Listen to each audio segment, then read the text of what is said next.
ప్రజా సంకల్పం ప్రశ్నిస్తుంది. ఎవరిని ప్రశ్నిస్తుంది?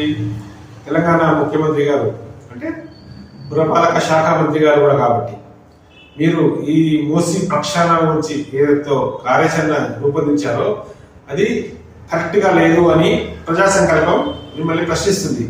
ఎందుకు అంటే, సార్ మూసీ నది అసలు ఎందుకు వచ్చింది? ఎక్కడి నుంచి వచ్చింది? మూసీ నది మూసీ నది మన భాగ్యనగరానికి మూసీ నది ఎవరు తీసుకొచ్చారు? ఎవరి ప్రయోజనం కోసం మూసీ నది ఉంది? దాని తర్వాత ఏమైంది? ఎందుకు మూసీ నది అలా మురికి కుప్పగా మారిపోయింది? వాటి గురించి ఎవరో ప్రశ్నించరు, వాటి గురించి ఎవరు మాట్లాడరు. ఇప్పుడు మూసీ పరివాహక ప్రాంతంలో నివాసిస్తున్న వారి మీద అక్రమ నిర్మాణాలు తొలగిస్తున్నారు. ఈ అక్రమ నిర్మాణాలకు పర్మిషన్ ఇచ్చిన అధికారుల మీద మీరు చర్యలు తీసుకోవట్లేదు. తక్షణమే మీరు ఆ అక్రమ నిర్మాణాలు ఆపండి, మీరు తీసేయడం ఆపండి. ఎక్కడో వాళ్ళ దూరంలో 100 కిలోమీటర్ల దూరం 50 కిలోమీటర్ల దూరం ఇస్తున్నారు మీరు. అసలు ఫస్ట్ మీరు చేయాల్సిన పని ఆ అక్రమ నిర్మాణాలు మీరు అంటున్నారు కదా, మరి ఆ అక్రమ నిర్మాణాలను రిజిస్ట్రేషన్ చేసిన అధికారుల మీద మీరు చర్యలు తీసుకోవట్లేదు.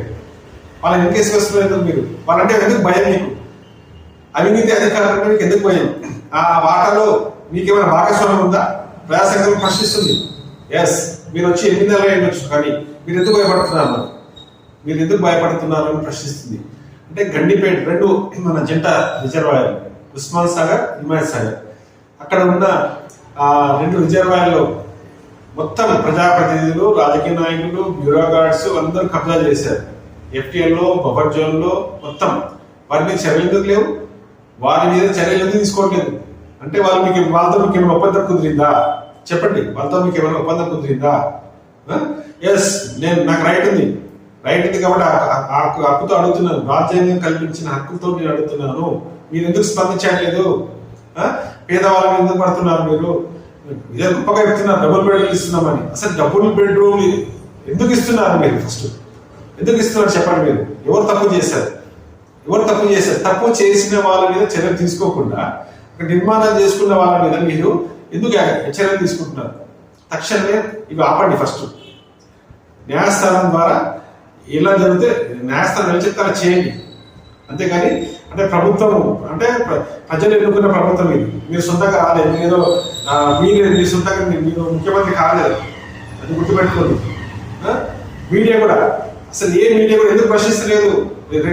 అసలు మూసీ నది కన్నా ముందు జంట రిజర్వాయర్లలో ఉన్న అక్రమంగా నిర్మించుకున్న వాళ్ళను తొలగించాలని ఎందుకు మీడియా ఎందుకు ప్రశ్నిస్తలేదు? ప్రింట్ మీడియా, ఎలక్ట్రానిక్ మీడియా చెప్పండి. అంటే ముఖ్యమంత్రి గారికి అంటే మీరు ప్రశ్నిస్తే ముఖ్యమంత్రి మిమ్మల్ని ఏమంటారా? అంటే అది జర్నలిస్టు ఎక్కడ పోయారు? జర్నలిస్టు మనంతా ఫ్లాట్లు ఉన్నారు కదా, ఆ జర్నలిస్ట్ ఎక్కడ పోయారు? మీరు ప్రజల కోసం పనిచేయండి, సమాజంలో మంచి మార్పు కోసం పనిచేయండి. మూసి ప్రక్షాళన చేద్దాం, కానీ ఫస్ట్ ఎక్కడి నుంచి ప్రక్షాళన చేయాలా?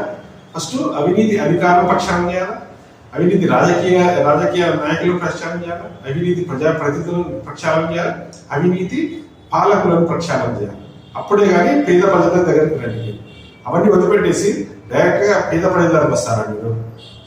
ఇదేనా ప్రజాస్వామ్యం అంటే? ఇదేనా మీరు రాజ్యాంగం మీద ప్రమాణం చేసేది? మీరు ఎందుకేనా? మీరు మొత్తం మోసం చేస్తున్నారు. మీరు మూసీ రివర్ ప్రాజెక్ట్ అయితే లక్షల కోట్ల దోపిడీ చేస్తున్నారు. మీరు దోపిడీ ప్రజాసంకల్పం ఎస్ చెప్తుంది.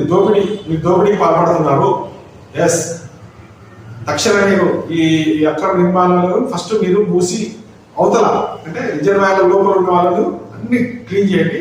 తర్వాత ప్రజలకు నియమిద్దాం, వాళ్ళని రక్ష చెప్తాం ఏం చేయాలనేది.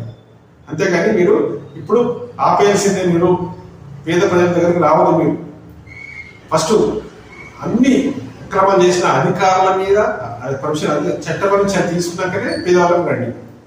మా పట్ల కృష్ణమా